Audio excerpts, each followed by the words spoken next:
ಸಹೋದರ ಸಹೋದರಿಯರೇ, ಮಾದರಿಯ ಜೀವಿತವನ್ನು ಲೋಕಕ್ಕೆ ತೆರೆದಿಟ್ಟ ಯೇಸು ಕ್ರಿಸ್ತನ ನಾಮದಲ್ಲಿ ನಿಮ್ಮೆಲ್ಲರನ್ನು ಸಮಗ್ರ ಸತ್ಯವೇದ ಅಧ್ಯಯನ ಕಾರ್ಯಕ್ರಮಕ್ಕೆ ಬಹು ಪ್ರೀತಿಯಿಂದ ಸ್ವಾಗತಿಸುತ್ತಿದ್ದೇವೆ. ಪ್ರಿಯರೇ, ಇಂದಿನ ಕಾರ್ಯಕ್ರಮದಲ್ಲಿ ಯೋಹಾನನು ಬರೆದ ಸುವಾರ್ತೆಯ 18ನೇ ಅಧ್ಯಾಯದ ಮೊದಲಿನ 18 ವಚನಗಳನ್ನು ಧ್ಯಾನ ಮಾಡಲಿರುವೆವು. ಪ್ರಾಕೃತ ಮನುಷ್ಯನು ದೇವರಾತ್ಮನ ಸಂಗತಿಗಳನ್ನು ಸ್ವೀಕರಿಸುವುದಿಲ್ಲ. ಸಿಮೋನ್ ಪೇತ್ರನಿಂದ ಮೊದಲ ನಿರಾಕರಣೆ ಎಂಬ ವಿಷಯಗಳನ್ನು ಧ್ಯಾನಿಸಿ ಬಹು ಅಮೂಲ್ಯವಾದ ಸತ್ಯಗಳನ್ನು ತಿಳಿದುಕೊಳ್ಳೋಣ. ಸತ್ಯದ ಆತ್ಮನು ಬಂದಾಗ ಆತನು ನಿಮ್ಮನ್ನು ನಡೆಸಿಕೊಂಡು ಹೋಗಿ ಸಕಲ ವಿಷಯದಲ್ಲಿಯೂ ಸತ್ಯಕ್ಕೆ ಸೇರಿಸುವನು ಎಂಬುದಾಗಿ ಹೇಳಿದಂಥ ನಮ್ಮ ಒಡೆಯನೂ ರಕ್ಷಕನೂ ಆಗಿರುವ ಯೇಸು ಕ್ರಿಸ್ತನ ಅತಿ ಮಹೋನ್ನತವಾದ ನಾಮದಲ್ಲಿ ನಿಮ್ಮನ್ನು ವಂದಿಸುತ್ತಾ ಇಂದಿನ ಸತ್ಯವೇದ ಅಧ್ಯಯನಕ್ಕೆ ಬಹು ಪ್ರೀತಿಯಿಂದ ಸ್ವಾಗತಿಸುತ್ತೇನೆ.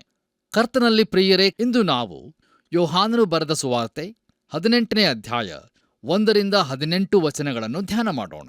ಪ್ರಿಯ ದೇವಜನರೇ, ಈ 18ನೇ ಅಧ್ಯಾಯದ ಮುಖ್ಯ ಪ್ರಸ್ತಾಪವು ಯೇಸುವಿನ ಬಂಧನ ಹಾಗೂ ವಿಚಾರಣೆ, ಗೆತ್ಸೆಮನೆ ತೋಟದ ಬಂಧನ, ಅನ್ನನ ಎದುರು ವಿಚಾರಣೆ, ಪೇತ್ರನಿಂದ ಮೊದಲ ಅಲ್ಲಗಳೆಯುವಿಕೆ, ಮಹಾಯಾಜಕನೆದುರು ವಿಚಾರಣೆ, ಪೇತ್ರನ ಎರಡನೆಯ ಅಲ್ಲಗಳೆಯುವಿಕೆ ಹಾಗೂ ಪಿಲಾತನೆದುರಿನ ವಿಚಾರಣೆ ಎಂಬಿವುಗಳೇ. ಕರ್ತನಲ್ಲಿ ನನ್ನ ಪ್ರಿಯ ಆತ್ಮೀಯ ಬಂಧುಗಳೇ, ಯೋಹಾನನು ಬರೆದ ಸುವಾರ್ತೆ 13ನೇ ಅಧ್ಯಾಯದಲ್ಲಿ ಆರಂಭವಾದ ಮೇಲುಪ್ಪರಿಗೆಯ ಸಂವಾದವು ಮುಗಿದು 17ನೇ ಅಧ್ಯಾಯದ ಯೇಸು ಕ್ರಿಸ್ತನ ಈ ಅದ್ಭುತವಾದಂಥ ಪ್ರಾರ್ಥನೆಯೊಂದಿಗೆ ತುದಿಮುಟ್ಟಿತು. ನೋಡಿರಿ, ಈ ಸಂಭಾಷಣೆ ಕುರಿತಾಗಿ ಸಂತ ಅಗುಸ್ತೀನನು ಹೀಗೆ ಹೇಳುತ್ತಾರೆ: ಅದು ಶಬ್ದಗಳ ಲೆಕ್ಕದಲ್ಲಿ ಬಹು ಸುಲಭವಾದದ್ದು, ಆದರೆ ವಿಚಾರಗಳಲ್ಲಿ ಬಹು ಆಳವಾದದ್ದು ಎಂಬುದಾಗಿ. ಹೌದು ಪ್ರಿಯರೇ, ಇದು ನಿಜವಾಗಿಯೂ ಸತ್ಯವೇ.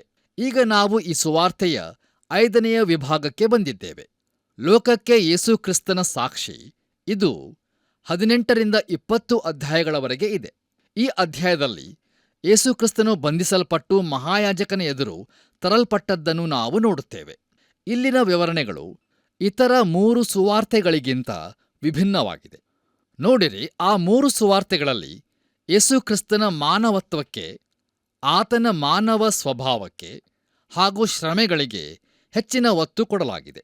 ಮೊದಲು 3 ಸುವಾರ್ತೆಗಳಲ್ಲಿ ಆತನು ಯೆರೂಸಲೇಮಿಗೆ ಸಮೀಪವಾಗುತ್ತಿದ್ದಂತೆ ತಾನು ಸಾಯುವುದಕ್ಕಾಗಿ ಅಲ್ಲಿಗೆ ಹೋಗುತ್ತೇನೆಂದು ಹೇಳುತ್ತಾನೆ. ಅಷ್ಟೇ ಅಲ್ಲದೆ ಆತನು ತನ್ನ ಮರಣ, ಅನ್ಯರ ಕೈಯಲ್ಲಿ ತನಗಾಗುವ ಅವಮಾನ, ಬಳಿಕ ದೈಹಿಕ ಪುನರುತ್ಥಾನಗಳ ಕುರಿತಾಗಿ ತಿಳಿಸುತ್ತಾನೆ. ಆದರೆ ಯೋಹಾನನು ಬರೆದ ಸುವಾರ್ತೆಯಲ್ಲಿ ಕರ್ತನಾದ ಯೇಸು ಕ್ರಿಸ್ತನ ದೈವತ್ವಕ್ಕೆ ಒತ್ತು ನೀಡಲಾಗಿದೆ. ಈ ಸುವಾರ್ತೆಯಲ್ಲಿ ಆತನು ದೇವ ಮನುಷ್ಯನು ಎಂಬುದನ್ನು ಹಾಗೂ ಆತನ ಮಹಿಮೆಯನ್ನು ಎತ್ತಿ ಹೇಳಲಾಗಿದೆ. ಆತನ ಬಂಧನ, ಮರಣ ಹಾಗೂ ಪುನರುತ್ಥಾನಗಳಲ್ಲಿ ಆತನ ಮಹಿಮೆಯನ್ನು ನಾವು ಕಾಣುತ್ತೇವೆ. ತನ್ನ ಸಂವಾದದಲ್ಲಿ ಎಷ್ಟು ಬಾರಿ ಆತನು ತಂದೆಯ ಬಳಿಗೆ ಹಿಂದಿರುಗುತ್ತೇನೆಂದು ಹೇಳಿದ್ದಾನೆಂಬುದನ್ನು ಗಮನಿಸಿ ನೋಡಿರಿ. ಪ್ರಿಯರೇ, ಇದು ಆತನ ಮಹಿಮೆಯನ್ನು ಒತ್ತಿ ಹೇಳುವಂಥದ್ದಾಗಿದೆ. ಆತನ ನಾಮಕ್ಕೆ ಸ್ತೋತ್ರವಾಗಲಿ. ಬನ್ನಿರಿ ಪ್ರಿಯರೇ, ಈಗ ದಯಮಾಡಿ ನಿಮ್ಮ ಸತ್ಯವೇದದಲ್ಲಿ ಯೋಹಾನನು ಬರೆದ ಸುವಾರ್ತೆ 18ನೇ ಅಧ್ಯಾಯ 1ನೇ ವಚನವನ್ನು ನನ್ನೊಂದಿಗೆ ಗಮನಿಸಿರಿ. ಅಲ್ಲಿ ನಾವು ಹೀಗೆ ನೋಡುತ್ತೇವೆ: ಯೇಸು ಇದನ್ನು ಹೇಳಿದ ಮೇಲೆ ತನ್ನ ಶಿಷ್ಯರ ಸಂಗಡ ಕೆದ್ರೋನ್ ಹಳ್ಳದ ಆಚೆಗೆ ಹೊರಟು ಹೋದನು. ಅಲ್ಲಿ ಒಂದು ತೋಟವಿತ್ತು, ಅದರೊಳಕ್ಕೆ ಆತನು ಆತನ ಶಿಷ್ಯರೂ ಹೋದರು ಎಂಬುದಾಗಿ. ಕರ್ತನಲ್ಲಿ ಪ್ರಿಯ ಸಹೋದರ ಸಹೋದರಿಯರೇ, ಈ ಮುಂದಿನ ಭಾಗಗಳಲ್ಲಿ ನಮ್ಮ ಕರ್ತನಾದ ಯೇಸು ಕ್ರಿಸ್ತನ ಸಾರ್ವಭೌಮತ್ವ ಹಾಗೂ ದೀನತ್ವ ಇವೆರಡನ್ನೂ ನಾವು ಕಾಣುತ್ತೇವೆ. ನೋಡಿರಿ, ಆತನು ತೆರೆದ ಆಕಾಶದ ಕೆಳಗೆ ರಾತ್ರಿಗಳನ್ನು ಕಳೆದಿರಬೇಕು. ಆತನು ಯೆರೂಸಲೇಮನ್ನು ಬಿಟ್ಟು ಕೆದ್ರೋನ್ ಹಳ್ಳವನ್ನು ಯಾಕೆ ದಾಟಿದನು?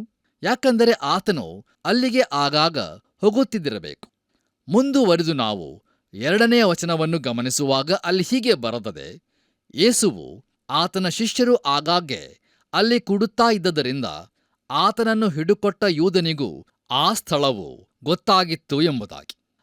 ಲೂಕನು ಬರೆದ ಸುವಾರ್ತೆ 21ನೇ ಅಧ್ಯಾಯ 37ನೇ ವಚನದಲ್ಲಿ ನಾವು ಹೀಗೆ ನೋಡುತ್ತೇವೆ: ಆತನು ಹಗಲು ದೇವಾಲಯದಲ್ಲಿ ಉಪದೇಶ ಮಾಡುತ್ತಾ ರಾತ್ರಿ ಪಟ್ಟಣದ ಹೊರಗೆ ಹೋಗಿ ಎಣ್ಣೆ ಮರಗಳ ತೋಪು ಎನಿಸಿಕೊಳ್ಳುವ ಗುಡ್ಡದಲ್ಲಿ ಇಳುಕೊಳ್ಳುತ್ತಾ ಇದ್ದನು ಎಂಬುದಾಗಿ. ಹಾಗೆಯೇ ಮುಂದುವರೆದು ಲೂಕನು ಬರೆದ ಸುವಾರ್ತೆ 22ನೇ ಅಧ್ಯಾಯ 39ನೇ ವಚನವನ್ನು ಓದುವಾಗ ಅಲ್ಲಿ ಹೀಗೆ ಬರೆದದೆ: ತರುವಾಯ ಆತನು ಹೊರಟು ಪದ್ಧತಿಯ ಪ್ರಕಾರ ಎಣ್ಣೆ ಮರಗಳ ಗುಡ್ಡಕ್ಕೆ ಹೋದನು. ಶಿಷ್ಯರೂ ಆತನ ಹಿಂದೆ ಹೋದರು ಎಂಬುದಾಗಿ ನೋಡುತ್ತೇವೆ. ಆದ್ದರಿಂದಲೇ ಪ್ರಿಯರೇ, ಇದಕ್ಕಾಗಿ ಆತನು ಕೆದ್ರೋನ್ ದಾಟಬೇಕಿತ್ತು. ಪ್ರಿಯರೇ, ದಯಮಾಡಿ ಗಮನಿಸಿರಿ.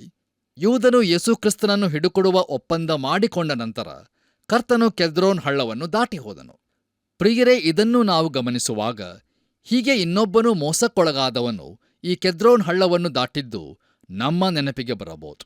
ಹೌದು, ಅದು ಅರಸನಾದ ದಾವೀದನು. ನೋಡಿರಿ ಪ್ರಿಯರೇ, ಅವನ ಮಗನಾದ ಅಬ್ಷಾಲೋಮನು ತಂದೆಗೆ ವಿರುದ್ಧವಾಗಿ ದಂಗೆ ಎದ್ದಾಗ ಅವನ ಸ್ನೇಹಿತನು ಮಂತ್ರಿಯೂ ಆಗಿದ್ದ ಅಹಿತೋಫೇಲನು ಮೋಸ ಮಾಡಿದಾಗ, ಕರ್ತನಲ್ಲಿ ನನ್ನ ಪ್ರಿಯ ಸಹೋದರ ಸಹೋದರಿಯರೇ, ನಮಗೆ ತಿಳಿದ ಪ್ರಕಾರ ನಮ್ಮ ಕರ್ತನಾದ ಯೇಸುಕ್ರಿಸ್ತನು ಕೋಟೆಯಿಂದಾವೃತವಾದ ಯೆರೂಸಲೇಮಿನಲ್ಲಿ ಒಂದು ರಾತ್ರಿಯನ್ನೂ ಕಳೆಯಲಿಲ್ಲ. ನೋಡಿರಿ, ಆತನ ಜೀವಿತದ ಕಡೆಯ ವಾರದಲ್ಲಿ ಆತನು ಬೆಥಾನ್ಯಕ್ಕೆ ಹೋಗಿ ತನ್ನ ಸ್ನೇಹಿತರ ಮನೆಯಲ್ಲಿ ಉಳ್ಕೊಂಡಿದ್ದನು. ಮತ್ತು ಕಡೇ ರಾತ್ರಿಯಲ್ಲಿಯೂ ಕೂಡ ಅವನು ಪಟ್ಟಣವನ್ನು ಬಿಟ್ಟು ಗೆತ್ಸೇಮನೆ ತೋಟಕ್ಕೆ ಹೋದನು. ಪ್ರಿಯರೇ, ಅಪೋಸ್ತಲನಾದ ಯೋಹಾನನು ಗೆತ್ಸೇಮನೆ ತೋಟದಲ್ಲಾದ ಹೋರಾಟದ ಕುರಿತಾಗಿ ತಿಳಿಸುವುದಿಲ್ಲ. ಅಲ್ಲಿ ಯೇಸುಕ್ರಿಸ್ತನು ಪ್ರಾರ್ಥಿಸಿದ್ದನ್ನಾಗಲಿ ಆತನು ಅನುಭವಿಸಿದ ಅತೀವ ಸಂಕಟವನ್ನಾಗಲಿ ಹೇಳುವುದಿಲ್ಲ. ಆದರೆ ಅದರ ಬದಲಾಗಿ ಆತನ ಮಹಿಮೆಯ ಕುರಿತಾಗಿ ಹೇಳುತ್ತಾನೆ. ಹೌದು ಪ್ರಿಯರೇ, ಯೋಹಾನನು ಯೇಸುಕ್ರಿಸ್ತನ ದೈವತ್ವಕ್ಕೆ ಹೆಚ್ಚಿನ ಒತ್ತು ಕೊಡುತ್ತಾನೆ. ಆದರೆ ಇತರ ಸುವಾರ್ತೆಗಳಲ್ಲಿ ಆತನ ಮಾನವತ್ವಕ್ಕೆ ಹೆಚ್ಚಿನ ಒತ್ತು ನೀಡಲಾಗಿದೆ. ನಮ್ಮ ಕರ್ತನಾದ ಯೇಸುಕ್ರಿಸ್ತನು ತನ್ನ ಬಂಧನಕ್ಕೆ ಪ್ರತಿರೋಧ ಒಡ್ಡುವುದಿಲ್ಲವೆಂಬುದನ್ನು ಗಮನಿಸಿರಿ. ಹೌದು ಪ್ರಿಯರೇ, ಆತನು ಯಾವ ವಿರೋಧವನ್ನೂ ಮಾಡದ ದೇವರ ಕುರಿಮರಿಯಾಗಿದ್ದಾನೆ. ಯೆಶಾಯನು ಬರೆದ ಪ್ರವಾದನಾ ಗ್ರಂಥ 53ನೇ ಅಧ್ಯಾಯ 7ನೇ ವಚನದಲ್ಲಿ ನಾವು ಹೀಗೆ ನೋಡುತ್ತೇವೆ: ಉಣ್ಣೆ ಕತ್ತರಿಸುವವರ ಮುಂದೆ ಮೌನವಾಗಿರುವ ಕುರಿಯ ಹಾಗೆ ಇದ್ದನು ಎಂಬುದಾಗಿ. ಪ್ರಿಯರೇ, ಈ ವಾಕ್ಯ ಭಾಗದಲ್ಲಿ ಆತನಲ್ಲಿ ಕಂಡುಬಂದ ವ್ಯಕ್ತಿತ್ವದ ಘನತೆಯು ಎದ್ದು ಕಾಣುವಂಥದ್ದಾಗಿದೆ. ದೇವರ ನಾಮಕ್ಕೆ ಸ್ತೋತ್ರವಾಗಲಿ. ಬನ್ನಿರಿ ಪ್ರಿಯರೇ, ನಮ್ಮ ಧ್ಯಾನವನ್ನು ಮುಂದುವರಿಸಿ ನಾವು ಯೋಹಾನನು ಬರೆದ ಸುವಾರ್ತೆ 18ನೇ ಅಧ್ಯಾಯ 3ನೇ ವಚನವನ್ನು ಓದುವಾಗ ಅಲ್ಲಿ ಹೀಗೆ ನೋಡುತ್ತೇವೆ: ಹೀಗಿರಲಾಗಿ ಯೂದನು ಸಿಪಾಯಿಗಳ ಪಟಾಲಮನ್ನು, ಮಹಾಯಾಜಕರು ಮತ್ತು ಫರಿಸಾಯರು ಕೊಟ್ಟ ಓಲೇಕಾರರನ್ನೂ ಕರಕೊಂಡು ದೀವಿಟಿಗಳನ್ನು, ಪಂಜುಗಳನ್ನು, ಆಯುಧಗಳನ್ನು ಹಿಡಿಸಿಕೊಂಡು ಅಲ್ಲಿಗೆ ಬಂದನು ಎಂಬುದಾಗಿ.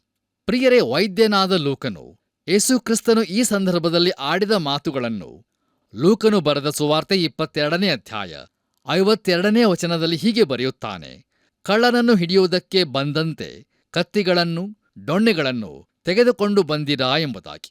ಈಗ ತಾನೇ ನಾವು ಓದಿದ ಈ ವಾಕ್ಯ ಭಾಗವನ್ನು ನಾವು ಗಮನಿಸುವಾಗ ಅಲ್ಲಿಗೆ ಒಂದು ದೊಡ್ಡ ಜನರ ಗುಂಪೇ ಬಂದಿತ್ತೆಂದು ತಿಳಿದು ಬರುತ್ತದೆ. ಒಂದು ಗುಂಪು ಎಂದರೆ ಒಂದು ದಂಡಿನ 10ನೆಯ ಒಂದು ಭಾಗ, ಅಂದರೆ ಸುಮಾರು 500 ಮಂದಿಯ ತಂಡ. ಇದರ ಕುರಿತಾಗಿ ಮತ್ತಾಯನು ತನ್ನ ಸುವಾರ್ತೆಯಲ್ಲಿ ಬಹುದೊಡ್ಡ ಜನರ ಗುಂಪು ಎಂಬುದಾಗಿ ಬರೆಯುತ್ತಾನೆ. ಹಾಗಾದರೆ ಪ್ರಿಯರೇ, ಅವರು ಇಷ್ಟು ಜನರೊಂದಿಗೆ ಕತ್ತಿ ದೊಣ್ಣೆಗಳ ಸಮೇತವಾಗಿ ಯಾಕೆ ಬಂದರು? ಯಾಕೆಂದರೆ ಆತನು ಅದ್ಭುತ ಕಾರ್ಯಗಳನ್ನು ಮಾಡುತ್ತಾನೆಂದು ಅವರಿಗೆ ತಿಳಿದಿತ್ತು. ಮತ್ತು ದೊಡ್ಡ ಜನರ ಗುಂಪಿನೊಂದಿಗೆ ಬಂದರೆ ಆತನನ್ನು ಸುಲಭವಾಗಿ ಹಿಡಿಯಬಹುದೆಂದು ಅವರು ಭಾವಿಸಿದರು. ಮುಂದುವರಿದು ನಾವು 4ನೇ ವಚನವನ್ನು ಓದುವಾಗ ಅಲ್ಲಿ ಹೀಗೆ ನೋಡುತ್ತೇವೆ: ಆಗ ಯೇಸು ತನ್ನ ಮೇಲೆ ಬರುವುದನ್ನೆಲ್ಲ ತಿಳಿದು ಹೊರಗೆ ಹೋಗಿ, ನೀವು ಯಾರನ್ನು ಹುಡುಕುತ್ತೀರಿ ಎಂದು ಅವರನ್ನು ಕೇಳಿದನು ಎಂಬುದಾಗಿ. ಪ್ರಿಯ ದೇವಜನರೇ, ಈ ವಾಕ್ಯ ಭಾಗದಲ್ಲಿ ನಮ್ಮ ಕರ್ತನಾದ ಯೇಸು ಕ್ರಿಸ್ತನ ಘನತೆಯನ್ನು ಗಮನಿಸಿರಿ. ಕರ್ತನಲ್ಲಿ ಪ್ರಿಯರೇ, ಆತನು ಚಾಣಾಕ್ಷ ಧಾರ್ಮಿಕ ಮುಖಂಡರಿಂದಲೂ ರೋಮ್ ಸರ್ಕಾರದ ಅಧಿಕಾರಿಗಳಿಂದಲೂ ಸುಲಭವಾಗಿ ಬಲೆಗೆ ಬೀಳಿಸಿಕೊಂಡ ಒಬ್ಬ ಬಲಹೀನ ಮನುಷ್ಯನೆಂದು ಭಾವಿಸುತ್ತೀರಾ? ಇಲ್ಲ ಪ್ರಿಯರೇ, ನೋಡಿರಿ, ಆತನು ತನ್ನನ್ನು ತಾನು ಒಪ್ಪಿಸಿ ಕೊಡದಿರುತ್ತಿದ್ದರೆ ಆ ಜನರ ಎಲ್ಲಾ ಆಯುಧಗಳು ಯಾವ ಪ್ರಯೋಜನಕ್ಕೂ ಬರುತ್ತಿರಲಿಲ್ಲ. ನಮ್ಮ ಧ್ಯಾನದಲ್ಲಿ ಮುಂದುವರಿದು ನಾವು ಯೋಹಾನನು ಬರೆದ ಸುವಾರ್ತೆ 18ನೇ ಅಧ್ಯಾಯ 5ನೇ ವಚನವನ್ನು ಓದುವಾಗ ಅಲ್ಲಿ ಹೀಗೆ ನೋಡುತ್ತೇವೆ: ಅದಕ್ಕೆ ಅವರು, ನಜರೇತಿನ ಯೇಸುವನ್ನು ಹುಡುಕುತ್ತೇವೆ ಅನ್ನಲು ಯೇಸು ಅವರಿಗೆ, ನಾನೇ ಅವನು ಎಂದು ಹೇಳಿದನು. ಆತನನ್ನು ಹಿಡುಕೊಡುವ ಯೂದನೂ ಸಹ ಅವರ ಸಂಗಡ ನಿಂತಿದ್ದನು ಎಂಬುದಾಗಿ. ಕರ್ತನಲ್ಲಿ ನನ್ನ ಪ್ರಿಯ ಆತ್ಮೀಯ ಬಂಧುಗಳೇ, ಅವರು ಆತನನ್ನು ನಜರೇತಿನ ಯೇಸು ಎಂದು ಕರೆದರು. ಅವರು ಆತನಿಗೆ ಸಲ್ಲತಕ್ಕ ಮರ್ಯಾದೆಯನ್ನು ಸಲ್ಲಿಸಲಿಲ್ಲ. ಆತನನ್ನು ಕ್ರಿಸ್ತನೆಂದು ಕರೆಯಲು ಒಪ್ಪಲಿಲ್ಲ. ಅದು ಚಿಂತೆಯಿಲ್ಲ, ಯಾಕಂದರೆ ಯೇಸು ಎಂಬ ಹೆಸರು ಎಲ್ಲಾ ಹೆಸರುಗಳಿಗಿಂತ ಶ್ರೇಷ್ಠವಾದದ್ದು.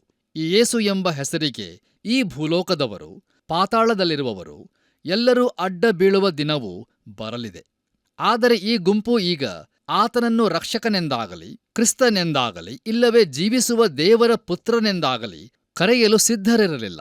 ಯಾಕಂದರೆ ಪ್ರಿಯರೇ, ಅವರು ಆತನನ್ನು ತಿಳಿದಿರಲಿಲ್ಲ. ಆದರೆ ಪ್ರಿಯರೇ, ಎಲ್ಲದಕ್ಕಿಂತಲೂ ವಿಚಿತ್ರವಾದಂಥ ಸಂಗತಿಯೇನೆಂದರೆ, ಯೂದನಿಗೂ ಸಹ ಮೊದಲಿಗೆ ಆತನ ಗುರುತು ಹತ್ತಲಿಲ್ಲ. ಹಾಗಾದರೆ ಯೂದನಿಗೆ ಯಾಕೆ ಆತನ ಗುರುತು ಹತ್ತಲಿಲ್ಲ?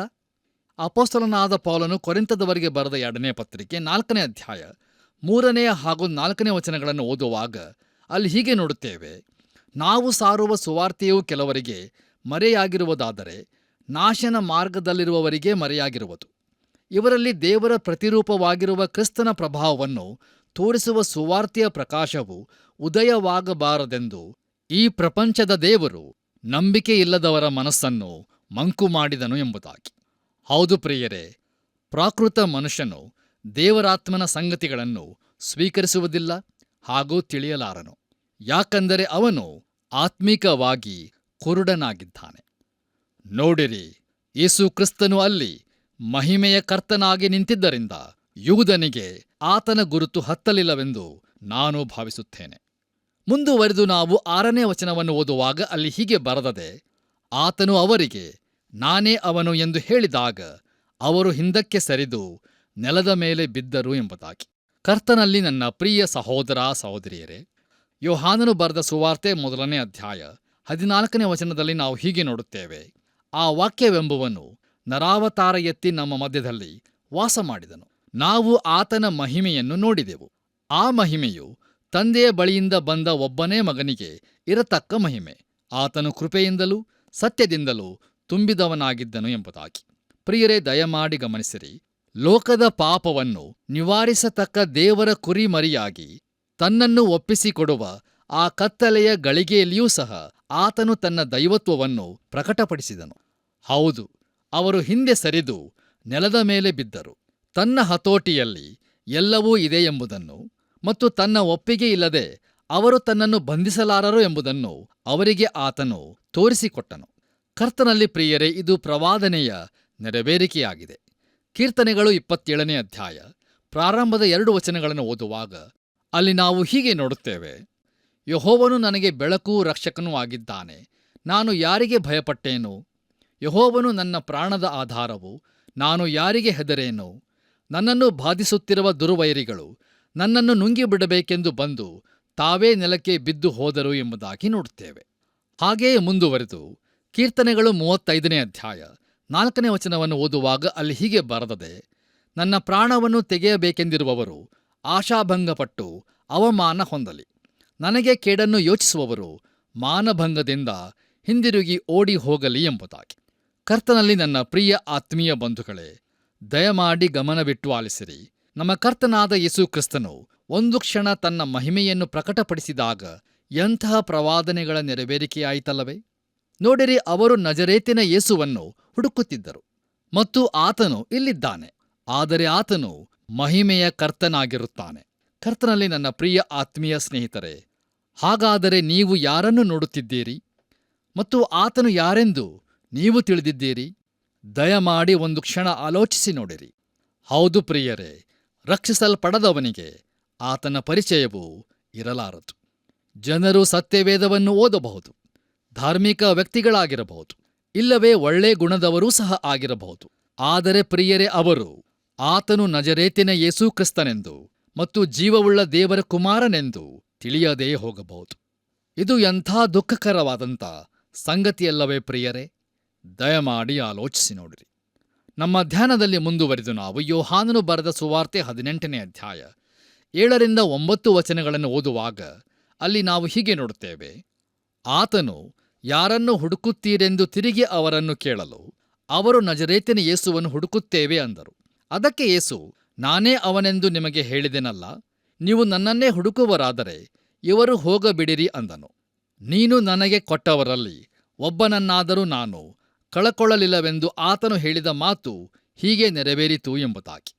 ಕರ್ತನಲ್ಲಿ ನನ್ನ ಪ್ರಿಯ ಸಹೋದರ ಸಹೋದರಿಯರೇ, ದಯಮಾಡಿ ಇಲ್ಲಿ ಆತನ ವ್ಯಕ್ತಿತ್ವದ ಘನತೆಯನ್ನು ನೋಡಿರಿ. ಹೌದು, ಆತನು ಎಲ್ಲವನ್ನೂ ನಿಯಂತ್ರಿಸುತ್ತಿದ್ದನು. ಆತನು ಯಾರನ್ನು ಬಂಧಿಸಬೇಕು ಮತ್ತು ಯಾರನ್ನು ಬಿಟ್ಟು ಬಿಡಬೇಕೆಂದು ಹೇಳುತ್ತಿದ್ದನು. ಕುರುಬನನ್ನು ಒಯ್ಯುವರು, ಕುರಿಗಳು ಚದರಿ ಹೋಗುವವು ಎಂಬ ಪ್ರವಾದನೆಯೂ ಇದೆ. ಪ್ರಿಯರೇ, ದಯಮಾಡಿ ಗಮನಿಸಿರಿ. ಯೇಸು ಕ್ರಿಸ್ತನು ತನ್ನವರಲ್ಲಿ ಯಾರನ್ನೂ ಸಹ ಕಳಕೊಳ್ಳಲಿಲ್ಲವೆಂದು ಹೇಳಿದ್ದನು. ಶಿಷ್ಯರು ಬಂಧಿಸಲ್ಪಡುವುದಿಲ್ಲ. ಪ್ರಿಯರೇ, ಅವರನ್ನು ಬಂಧಿಸದಿದ್ದದ್ದು ಒಂದು ಆಶ್ಚರ್ಯವಲ್ಲವೇ? ನೋಡಿರಿ, ಒಂದು ವೇಳೆ ಅವರು ಅಪರಾಧಿಗೆ ಸಹಾಯ ಮಾಡಿದವರೆಂದೋ ಇಲ್ಲವೇ ಸಾಕ್ಷಿಗಳೆಂದೋ ಅವರನ್ನೂ ಸಹ ಬಂಧಿಸಬಹುದಿತ್ತು. ಆದರೆ ಪ್ರಿಯರೇ, ಹಾಗಾಗಲಿಲ್ಲ. ನಮ್ಮ ಧ್ಯಾನದಲ್ಲಿ ಮುಂದುವರಿದು ನಾವು 10ನೇ ವಚನವನ್ನು ಓದುವಾಗ ಅಲ್ಲಿ ಹೀಗೆ ಬರೆದದೆ: ಸೀಮೋನ್ ಪೇತ್ರನಲ್ಲಿ ಒಂದು ಕತ್ತಿಯಿತ್ತು. ಅವನು ಅದನ್ನು ಹಿರಿದು ಮಹಾಯಾಜಕನ ಆಳನ್ನು ಹೊಡೆದು ಅವನ ಬಲಗಿವಿಯನ್ನು ಕತ್ತರಿಸಿದನು. ಆ ಆಳಿನ ಹೆಸರು ಮಲ್ಕನು ಎಂಬುದಾಗಿ. ಕರ್ತನಲ್ಲಿ ಪ್ರಿಯರೇ, ಯೇಸು ಕ್ರಿಸ್ತನು ಆ ಆಳಿನ ಕಿವಿಯನ್ನು ಮುಟ್ಟಿ ಸ್ವಸ್ಥಪಡಿಸಿದನೆಂದು ವೈದ್ಯನಾದ ಲೂಕನು ತಿಳಿಸುತ್ತಾನೆ. ಆದರೆ ಪ್ರಿಯರೇ, ಅವರು ಯಾಕೆ ಪೇತ್ರನನ್ನು ಬಂಧಿಸಲಿಲ್ಲ? ಯಾಕಂದರೆ ಯೇಸು ಕ್ರಿಸ್ತನು ಇವರನ್ನು ಹೋಗಗೊಡಿರಿ ಎಂದು ಹೇಳಿದ್ದನು. ಹೌದು ಪ್ರಿಯರೇ, ಆತನು ನಿಯಂತ್ರಕನಾಗಿದ್ದನು. ಕರ್ತನಲ್ಲಿ ಪ್ರಿಯರೇ, ಸೀಮೋನ್ ಪೇತ್ರನು ಏನೂ ಅರಿಯದ ನುರಿತ ಬೆಸ್ತನಾಗಿದ್ದನು. ಅವನು ಚೆನ್ನಾಗಿ ಬಲೆ ಬೀಸಬಲ್ಲವನಾಗಿದ್ದನು. ಆದರೆ ಖಡ್ಗ ವರಸೆಯಲ್ಲಿ ಏನೂ ತಿಳಿಯದವನು. ಆದ್ದರಿಂದ ತಲೆಗೆ ಬೀಸಿದರೂ ಅವನಿಗೆ ಕಿವಿ ಮಾತ್ರ ಸಿಕ್ಕಿತು. ನಮ್ಮ ಕರ್ತನು ಪೇತ್ರನಿಗೆ ಕತ್ತಿಯನ್ನು ಒರೆಯಲ್ಲಿ ಹಾಕಲು ಹೇಳಿದನು. ಹಿಂದೊಮ್ಮೆ ಆತನು ಕತ್ತಿಗಳನ್ನು ಹಿಡುಕೊಳ್ಳಿರಿ ಎಂದು ಹೇಳಿದಾಗ ಅದು ಅವರ ರಕ್ಷಣೆಗಾಗಿ ಇತ್ತೇ ಹೊರತು ತನ್ನನ್ನು ಕಾಪಾಡಿಕೊಳ್ಳಲಿಕ್ಕಲ್ಲ. ಪ್ರಿಯರೇ, ಯೇಸು ಕ್ರಿಸ್ತನು ತನ್ನನ್ನು ಹಿಡಿಯುವವರ ಕೈಗೆ ಒಪ್ಪಿಸಿಕೊಟ್ಟನು ಮತ್ತು ಆತನು ಹೇಳಿದಂತೆ ತನ್ನ ತಂದೆಯು ತನಗೆ ಕೊಟ್ಟಿರುವ ಪಾತ್ರೆಯಲ್ಲಿ ಕುಡಿಯಲು ಸಿದ್ಧನಾಗುತ್ತಿದ್ದನು. ಪ್ರಿಯರೇ, ದಯಮಾಡಿ ಗಮನಿಸಿರಿ. ಸತ್ಯವೇದದಲ್ಲಿ ಅನೇಕ ಪಾತ್ರೆಗಳು ತಿಳಿಸಲ್ಪಟ್ಟಿರುವುದನ್ನು ನಾವು ನೋಡುತ್ತೇವೆ. ರಕ್ಷಣೆಯ ಪಾತ್ರೆ, ಕೀರ್ತನೆಗಳ ಪುಸ್ತಕ 116ನೇ ಅಧ್ಯಾಯ 13ನೇ ವಚನ. ಅಲ್ಲಿ ನಾವು ಹೀಗೆ ನೋಡುತ್ತೇವೆ: ರಕ್ಷಣಾ ಪಾತ್ರೆಯನ್ನು ತೆಗೆದುಕೊಂಡು ಯೆಹೋವನ ನಾಮವನ್ನು ಪ್ರಖ್ಯಾತಿಪಡಿಸುವೆನು ಎಂಬುದಾಗಿ. ಇನ್ನು ಸಮಾಧಾಯಕ ಪಾತ್ರೆ, ಯೆರೆಮೀಯನ ಪ್ರವಾದನಾ ಗ್ರಂಥ 16ನೇ ಅಧ್ಯಾಯ 7ನೇ ವಚನದಲ್ಲಿ ನಾವು ಹೀಗೆ ನೋಡುತ್ತೇವೆ: ತಂದೆಯನ್ನಾಗಲಿ ತಾಯಿಯನ್ನಾಗಲಿ ಕಳಕೊಂಡವರಿಗೆ ಯಾರೂ ಸಮಾಧಾಯಕ ಪಾತ್ರೆಯನ್ನು ನೀಡರು ಎಂಬುದಾಗಿ. ಅಷ್ಟೇ ಅಲ್ಲದೆ ಸಂತೋಷದ ಪಾತ್ರೆ, ಕೀರ್ತನೆಗಳ ಪುಸ್ತಕ 23ನೇ ಅಧ್ಯಾಯ 5ನೇ ವಚನದಲ್ಲಿ ನಾವು ಹೀಗೆ ನೋಡುತ್ತೇವೆ: ನನ್ನ ಪಾತ್ರೆಯು ತುಂಬಿ ಹೊರಸೂಸುತ್ತದೆ ಎಂಬುದಾಗಿ ನೋಡುತ್ತೇವೆ. ಪ್ರಿಯ ದೇವಜನರೇ, ನಮ್ಮ ಕರ್ತನು ಈಗ ಕುಡಿಯಬೇಕಾಗಿರುವ ಪಾತ್ರೆ ಅದು ಆತನ ತಂದೆಯಿಂದ ಕೊಡಲ್ಪಟ್ಟದ್ದು. ಮತ್ತಾಯನು ಬರೆದ ಸುವಾರ್ತೆ 26ನೇ ಅಧ್ಯಾಯ 39ನೇ ವಚನದಲ್ಲಿ ನಾವು ಹೀಗೆ ನೋಡುತ್ತೇವೆ: ನನ್ನ ತಂದೆಯೇ ಸಾಧ್ಯವಾಗಿದ್ದರೆ ಈ ಪಾತ್ರೆಯು ನನ್ನನ್ನು ಬಿಟ್ಟು ಹೋಗಲಿ ಎಂಬುದಾಗಿ. ಕರ್ತನಲ್ಲಿ ಪ್ರಿಯರೇ, ಇದು ಆತನು ಕ್ರೂಜೆಯ ಮೇಲೆ ನಮಗಾಗಿ ಸಹಿಸಿದ ನ್ಯಾಯ ತೀರ್ಪಿನ ಪಾತ್ರೆಯನ್ನು ತಾನೇ ಕುಡಿಯಬೇಕಾಗುವುದು. ನೋಡಿರಿ, ಯೇಸು ಕ್ರಿಸ್ತನು ಅದನ್ನು ಸಂಪೂರ್ಣವಾಗಿ ಕುಡಿಯಲು ಸಾಧ್ಯವಾಗಿದ್ದರೂ ಆತನು ಅದನ್ನು ನಮಗಾಗಿ ಕುಡಿದನು. ಹೌದು ಪ್ರಿಯರೇ, ಆತನು ಪರಿಪೂರ್ಣ ಮಾನವನಾಗಿ ಪಾಪರಹಿತನಾಗಿದ್ದರು. ಅದು ನನ್ನ ಹಾಗೂ ನಿಮ್ಮ ಪಾಪದ ಪಾತ್ರೆಯಾಗಿದ್ದರಿಂದ ಅದನ್ನು ಆತನು ಕುಡಿದನು. ಆತನ ನಾಮಕ್ಕೆ ಸ್ತೋತ್ರವಾಗಲಿ. ಅಷ್ಟೇ ಅಲ್ಲದೆ ಇನ್ನೊಂದು ಪಾತ್ರೆ ಇದೆ ಪ್ರಿಯರೇ, ಅದು ನ್ಯಾಯ ತೀರ್ಪಿನ ಪಾತ್ರೆ. ಅದು ಈ ಲೋಕಕ್ಕೆ ಬರಲಿದೆ. ಪ್ರಕಟಣೆ ಪುಸ್ತಕದಲ್ಲಿ ತಿಳಿಸಲ್ಪಟ್ಟ 7 ದೇವರ ರೌದ್ರದ ಪಾತ್ರೆಗಳು ಇದರ ಸೂಚಕವಾಗಿದೆಯೆಂದು ನಾನು ನಂಬುತ್ತೇನೆ. ಪ್ರಿಯ ದೇವಜನರೇ, ನಮ್ಮ ಕರ್ತನು ಪೇತ್ರನಿಗೆ ಏನು ಹೇಳಿದನೆಂದು ನೋಡಿರಿ: ಕತ್ತಿಯನ್ನು ಒರೆಯಲ್ಲಿ ಹಾಕು, ತಂದೆ ನನಗೆ ಕೊಟ್ಟಿರುವ ಪಾತ್ರೆಯಲ್ಲಿ ನಾನು ಕುಡಿಯಬಾರದೋ ಎಂಬುದಾಗಿ. ನೋಡಿರಿ, ಆತನು ನ್ಯಾಯಾಧಿಪತಿಯು. ಆತನ ಅಪ್ಪಣೆಯಂತೆ ನಾನು ಅದನ್ನು ಕುಡಿಯುತ್ತೇನೆ ಎಂದು ಅಲ್ಲ, ಬದಲಾಗಿ ನನ್ನ ತಂದೆಯು ನನಗೆ ಕೊಟ್ಟ ಈ ಪಾತ್ರೆಯಲ್ಲಿ ನಾನು ಕುಡಿಯಬಾರದೋ ಎಂಬುದಾಗಿ. ಪ್ರಿಯರೇ, ಇದಕ್ಕಿಂತ ಹೆಚ್ಚಿನ ಒಪ್ಪಿಕೊಳ್ಳುವಿಕೆ ಬೇರೆ ಇಲ್ಲ.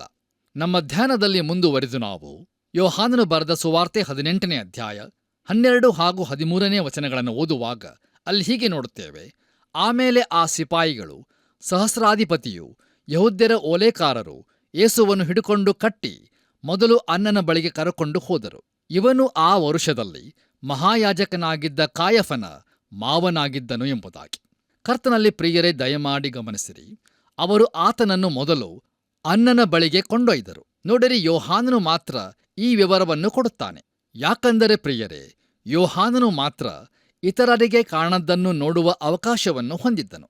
ನೋಡಿರಿ, ಅನ್ನನು ಮಹಾಯಾಜಕನಾಗಿದ್ದವನು, ಆದರೆ ಅವನು ಇನ್ನೂ ತನ್ನ ಮಹಾಯಾಜಕನ ವಸತಿಯನ್ನು ಬಿಟ್ಟು ಹೋಗಿರಲಿಲ್ಲ. ಪ್ರಿಯರೇ, ದಯಮಾಡಿ ಗಮನಿಸಿರಿ. ಚರಿತ್ರೆಯ ಪ್ರಕಾರ ಅನ್ನನು ಮಹಾಯಾಜಕರಲ್ಲಿ ಅತ್ಯಂತ ಚಾಣಾಕ್ಷನು, ಚತುರನು ಹಾಗೂ ಕ್ರೂರಿಯೂ ಆಗಿದ್ದನು. ರೋಮ್ ಸರಕಾರದ ಪ್ರತಿನಿಧಿಯಾಗಿ ಕಾಯಫನಿದ್ದರು. ಧಾರ್ಮಿಕ ನಾಯಕನು ನಿಜವಾಗಿ ಅನ್ನನೇ ಆಗಿದ್ದನು. ಅವನು ನಿಜ ಮುಖಂಡನಾಗಿದ್ದು ರೋಮ್ ಸರಕಾರದೊಂದಿಗೆ ಹೇಗೆ ವ್ಯವಹರಿಸಬೇಕೆಂಬುದನ್ನು ತಿಳಿದಿದ್ದನು. ಕರ್ತನಲ್ಲಿ ಪ್ರಿಯರೇ, ನನ್ನ ಎಣಿಕೆಯ ಪ್ರಕಾರ ಯೇಸು ಕ್ರಿಸ್ತನ ಬಂಧನ, ಆತನ ವಿಚಾರಣೆ ಹಾಗೂ ಕ್ರೂಜೆಯ ಮರಣ ಇವೆಲ್ಲವೂ ಈ ಅನ್ನನಿಂದಲೇ ಯೋಜಿಸಲ್ಪಟ್ಟಿತ್ತು. ಪ್ರಿಯರೇ, ಕಡೆಗೆ ನೋಡಿದರೆ ಯೇಸು ಕ್ರಿಸ್ತನ ಮರಣಕ್ಕೆ ನಾವೆಲ್ಲರೂ ಕಾರಣರೇ. ಹೌದು, ಆತನು ಲೋಕದ ಪಾಪಗಳಿಗಾಗಿ ಸತ್ತನು. ನಾವು ಅದಕ್ಕಾಗಿ ಯಾರ ಮೇಲೂ ಯಾವ ಜನಾಂಗದ ಮೇಲೂ ಬೆರಳು ತೋರಿಸಲಿಕ್ಕೆ ಆಗುವುದಿಲ್ಲ. ದಯಮಾಡಿ ಆಲೋಚಿಸಿ ನೋಡಿರಿ. ಮುಂದುವರೆದು ನಾವು 14ನೇ ವಚನವನ್ನು ಓದುವಾಗ ಅಲ್ಲಿ ಹೀಗೆ ಬರೆದಿದೆ, ಆ ಕಾಯಫನೇ ಒಬ್ಬ ಮನುಷ್ಯನು ಜನಕ್ಕೋಸ್ಕರ ಸಾಯುವುದು ಹಿತಕರವೆಂದು ಯಹೂದ್ಯರಿಗೆ ಆಲೋಚನೆ ಕೊಟ್ಟವನು ಎಂಬುದಾಗಿ. ಕರ್ತನಲ್ಲಿ ಪ್ರಿಯರೇ, ಯೇಸು ಕ್ರಿಸ್ತನು ಸಾಯತಕ್ಕವನೆಂಬುದು ಮೊದಲೇ ನಿರ್ಧರಿಸಲ್ಪಟ್ಟಿತ್ತೆಂಬುದನ್ನು ತೋರಿಸಲಿಕ್ಕಾಗಿ ಯೋಹಾನನು ಈ ಮಾತನ್ನು ಸೇರಿಸಿರಬಹುದು. ಅವರು ಈಗಾಗಲೇ ಅದನ್ನು ತೀರ್ಮಾನಿಸಿದ್ದರು. ನೋಡಿರಿ, ರೋಮ್ ಅಧಿಕಾರಿಗಳಿಂದ ಯೇಸು ಕ್ರಿಸ್ತನಿಗೆ ಮರಣದಂಡನೆಯ ತೀರ್ಪನ್ನು ಹೇಗೆ ಹೊರಡಿಸಬೇಕೆಂಬುದನ್ನು ಆ ಮುದಿ ಅನ್ನನು ಚೆನ್ನಾಗಿ ತಿಳಿದಿದ್ದನು. ಪ್ರಿಯರೇ, ಮುಂದುವರೆದು ನಾವು 15ನೇ ವಚನವನ್ನು ಓದುವಾಗ ಅಲ್ಲಿ ನಾವು ಹೀಗೆ ನೋಡುತ್ತೇವೆ, ಸೀಮೋನ್ ಪೇತ್ರನು ಮತ್ತೊಬ್ಬ ಶಿಷ್ಯನು ಯೇಸುವಿನ ಹಿಂದೆ ಹೋದರು. ಆ ಶಿಷ್ಯನಿಗೆ ಮಹಾಯಾಜಕನ ಪರಿಚಿತಿ ಇದ್ದದರಿಂದ ಯೇಸುವಿನ ಕೂಡ ಮಹಾಯಾಜಕನ ಅಂಗಳದೊಳಕ್ಕೆ ಹೋದನು ಎಂಬುದಾಗಿ. ಪ್ರಿಯರೇ, ಆ ಮತ್ತೊಬ್ಬ ಶಿಷ್ಯನು ಖಂಡಿತವಾಗಿಯೂ ಯೋಹಾನನೇ. ನೋಡಿರಿ, ಯೋಹಾನನಿಗೆ ಯೆರೂಸಲೇಮಿನವರೊಂದಿಗೆ ಪರಿಚಿತ ಇದ್ದದರಿಂದ ಅವನು ತನ್ನೊಂದಿಗೆ ಯಾರನ್ನಾದರೂ ಕರಕೊಂಡು ಹೋಗಬಹುದಾಗಿತ್ತು. ನಮ್ಮ ಧ್ಯಾನದಲ್ಲಿ ಮುಂದುವರೆದು ನಾವು ಯೋಹಾನನು ಬರೆದ ಸುವಾರ್ತೆ 18ನೇ ಅಧ್ಯಾಯ 16ನೇ ವಚನವನ್ನು ಓದುವಾಗ ಅಲ್ಲಿ ನಾವು ಹೀಗೆ ನೋಡುತ್ತೇವೆ, ಪೇತ್ರನು ಹೊರಗೆ ಬಾಗಲ ಹತ್ತಿರ ನಿಂತಿದ್ದರಿಂದ ಮಹಾಯಾಜಕನ ಪರಿಚಿತನಾದ ಆ ಶಿಷ್ಯನು ಹೊರಗೆ ಬಂದು ಬಾಗಲು ಕಾಯುವವಳ ಸಂಗಡ ಮಾತಾಡಿ ಪೇತ್ರನನ್ನು ಒಳಕ್ಕೆ ಕರಕೊಂಡು ಹೋದನು ಎಂಬುದಾಗಿ. ಕರ್ತನಲ್ಲಿ ಪ್ರಿಯರೇ, ಯೋಹಾನನಿಗೆ ಪ್ರವೇಶವಿತ್ತು, ಆದರೆ ಬಡ ಬೆಸ್ತನಾದ ಪೇತ್ರನಿಗೆ ಯಾರ ಪರಿಚಯವೂ ಇರಲಿಲ್ಲ. ಆದ್ದರಿಂದ ಒಳಕ್ಕೆ ಹೋಗಲು ಆಗಲಿಲ್ಲ. ಆಗ ಯೋಹಾನನು ಬಾಗಲಿನ ಬಳಿಯಲ್ಲಿದ್ದ ಕಾಯುವವಳೊಡನೆ ಇವನು ತನ್ನ ಸ್ನೇಹಿತನೆಂದು ಹೇಳಿ ಅವನನ್ನು ಒಳಗೆ ಕರೆದುಕೊಂಡು ಹೋದನು. ನಮ್ಮ ಧ್ಯಾನದಲ್ಲಿ ಮುಂದುವರೆದು ನಾವು 17ನೇ ವಚನವನ್ನು ಓದುವಾಗ ಅಲ್ಲಿ ನಾವು ಹೀಗೆ ನೋಡುತ್ತೇವೆ, ಆಗ ಬಾಗಲು ಕಾಯುವ ದಾಸಿಯು, ನೀನೂ ಸಹ ಈ ಮನುಷ್ಯನ ಶಿಷ್ಯರಲ್ಲಿ ಒಬ್ಬನೇನು ಎಂದು ಪೇತ್ರನನ್ನು ಕೇಳಲು ಅವನು ಅಲ್ಲ ಅಂದನು ಎಂಬುದಾಗಿ. ನೋಡಿರಿ, ಯೇಸು ಕ್ರಿಸ್ತನ ಹಿಂಬಾಲಕರು ಅಲ್ಲಿರಬಹುದೆಂದು ಆಕೆಯೂ ತಿಳಿದಿದ್ದಳು ಮತ್ತು ಪೇತ್ರನೂ ಸಹ ಅವರಲ್ಲೊಬ್ಬನೆಂದು ಭಾವಿಸಿದಳು. ಅವನು ಬಾಗಿಲಿನಿಂದ ಒಳಗೆ ಹೋಗುತ್ತಿರುವಾಗ ಆಕೆ ಕೇಳಿದಳು, ನೀನು ಈ ಮನುಷ್ಯನ ಶಿಷ್ಯರಲ್ಲಿ ಒಬ್ಬನೇನೋ ಎಂಬುದಾಗಿ. ಆಗ ಅವನು ಅಲ್ಲವೆಂದು ಹೇಳಿ ಒಳಕ್ಕೆ ಹೋದನು.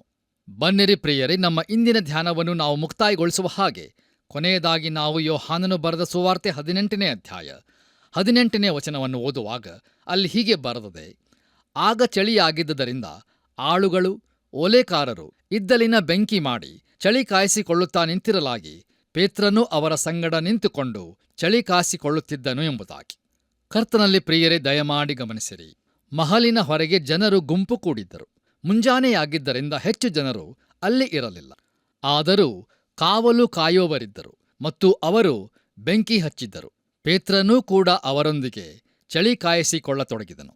ನೋಡಿರಿ, ಪೇತ್ರನು ವಾಚಾಳಿಯಾಗಿದ್ದರಿಂದ ಮಾತಾಡುವವನಾಗಿದ್ದನು. ಬೇರೆ ಸುವಾರ್ತೆಗಳಲ್ಲಿ ನಾವು ನೋಡುವಂತೆ ಪೇತ್ರನ ಭಾಷೆಯಿಂದಲೇ ಹುಡುಗಿಯರು ಅವನು ಗಲಿಲಾಯದವನೆಂದು ಗುರುತು ಹಿಡಿದರು. ಆದ್ದರಿಂದ ಪ್ರಿಯರೇ, ಬಾಗಲು ಕಾಯುವ ಆ ದಾಸಿಯು ಅವನು ಕರ್ತನನ್ನು ಅಲ್ಲಗಳೆಯುವಂತೆ ಮಾಡಿದಳು. ಪ್ರಿಯರೇ, ದಯಮಾಡಿ ಗಮನಿಸಿರಿ. ವೈರಿಗಳೊಂದಿಗೆ ಸೇರಿಕೊಂಡ ಯೂದನು ನಮ್ಮ ಕರ್ತನಾದ ಯೇಸು ಕ್ರಿಸ್ತನನ್ನು ಹಿಡಿದುಕೊಟ್ಟನು. ಆದ್ದರಿಂದ ನನ್ನ ಪ್ರಿಯ ಸಹೋದರ ಸಹೋದರಿಯರೇ, ಯೂದನಂತಹ ಕೆಟ್ಟ ಸ್ವಭಾವದ ಒಂದು ಚಿಕ್ಕ ಬಿಂದುವಾದರೂ ನಮ್ಮಲ್ಲಿ ಪ್ರವೇಶಿಸದಂತೆ ನಾವು ಎಚ್ಚರವಾಗಿರೋಣ. ಇಲ್ಲಿಗೆ ಪ್ರಿಯರೇ, ಇಂದಿನ ವಾಕ್ಯ ಧ್ಯಾನವು ಮುಕ್ತಾಯವಾಯಿತು. ತಂದೆಯಾದ ದೇವರು ನಿಮ್ಮನ್ನು ಹೇರಳವಾಗಿ ಆಶೀರ್ವದಿಸಲಿ. ನಮ್ಮ ಕರ್ತನಾದ ಯೇಸು ಕ್ರಿಸ್ತನ ಕೃಪೆಯು ಸದಾ ನಿಮ್ಮೊಂದಿಗಿರಲಿ. ಪ್ರೀತಿಯುಳ್ಳ ದೇವಜನರೇ, ಇಂದಿನ ಸತ್ಯವೇದ ಅಧ್ಯಯನದಲ್ಲಿ ಯೇಸುವನ್ನು ಗೆತ್ಸೆಮನೆ ತೋಟದಲ್ಲಿ ಬಂಧಿಸಿದ್ದು ಹಾಗೂ ಅನ್ನನ ಎದುರು ವಿಚಾರಣೆಯ ಸಮಯದಲ್ಲಿ ಆತನು ತನ್ನ ದೈವತ್ವವನ್ನು ಪ್ರಕಟಿಸಿದನು. ಪೇತ್ರನು ನಿರಾಕರಣೆಯ ವಿಷಯವು ಬಹು ಆಳವಾದ ಸತ್ಯವನ್ನು ತಿಳಿಸಿದೆ ಅಲ್ಲವೇ? ನಾವು ನಮ್ಮ ಅಭಿಪ್ರಾಯಗಳನ್ನು ಬೇರೆ ಕ್ರೈಸ್ತರ ಮೇಲೆ ಹೊರಿಸಬಾರದು. ಕ್ರಿಸ್ತನ ಮರಣಕ್ಕೆ ನಾವೆಲ್ಲರೂ ಕಾರಣರೇ. ಆದುದರಿಂದ ನಮ್ಮನ್ನು ನಾವು ಆತನಿಗೆ ಸಮರ್ಪಿಸಿಕೊಂಡು ಪರಿಶುದ್ಧತೆಯ ಜೀವಿತವನ್ನು ಜೀವಿಸೋಣ. ಪ್ರಾರ್ಥನೆಯನ್ನು ಮಾಡೋಣ. ಪರಲೋಕಗಳನ್ನು ಭೂಲೋಕವನ್ನು ಸೃಷ್ಟಿ ಮಾಡಿದಂಥ ನಮ್ಮ ತಂದೆಯಾದ ದೇವರೇ, ಈ ಒಂದು ಒಳ್ಳೆಯ ಸಮಯಕ್ಕಾಗಿ ಸ್ತೋತ್ರ. ನಿನ್ನ ಸಜೀವವುಳ್ಳ ವಾಕ್ಯಗಳನ್ನು ಆಲಿಸಿ ವೀಕ್ಷಿಸಿದಂಥ ನಮ್ಮ ಎಲ್ಲ ಪ್ರಿಯ ಮಿತ್ರರಿಗಾಗಿ ಸ್ತೋತ್ರ ಸಲ್ಲಿಸ್ತೇವೆ. ಅವರೆಲ್ಲರೂ ಯೇಸು ಕ್ರಿಸ್ತನಲ್ಲಿ ವಿಶ್ವಾಸವಿಟ್ಟು ರಕ್ಷಣೆ ಹೊಂದುವಂತೆ ಕೃಪೆ ತೋರಿಸು. ಕ್ರಿಸ್ತೇಸುವಿನ ನಾಮದಲ್ಲಿ ಬೇಡಿದ್ದೇವೆ ತಂದೆಯೇ, ಆಮೇನ್. ಪ್ರಿಯರೇ, ದೇವರ ವಾಕ್ಯಗಳು ನಮ್ಮನ್ನು ಸತ್ಯತೆಗೆ ನಡೆಸುವಾಗ ಇತರರು ಕೂಡ ಸತ್ಯವನ್ನು ತಿಳಿದುಕೊಳ್ಳುವಂತಾಗಲು ನಮ್ಮೊಂದಿಗೆ ಸೇವೆಯಲ್ಲಿ ಕೈ ಜೋಡಿಸಿರಿ. ತಪ್ಪದೇ ಕರೆ ಮಾಡಿರಿ.